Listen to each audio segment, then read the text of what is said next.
Yeah.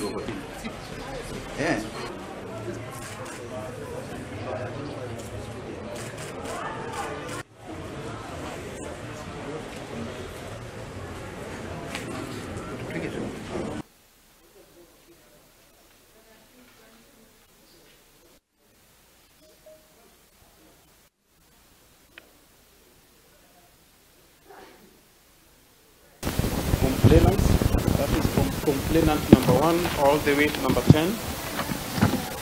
The application to have the matter withdrawn, reasons advanced, which has not been opposed. I allow the same as paid.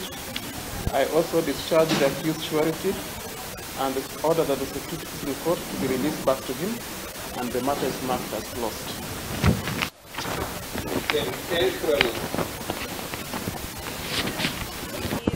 Ms. Anne Mwangi. I am here representing the lawyers who are representing Governor Mike Sonko. We are very happy today because justice has been served.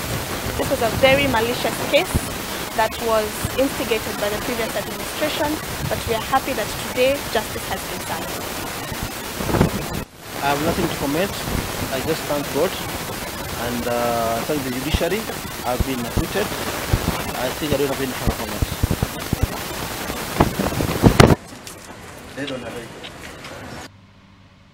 Nake Minister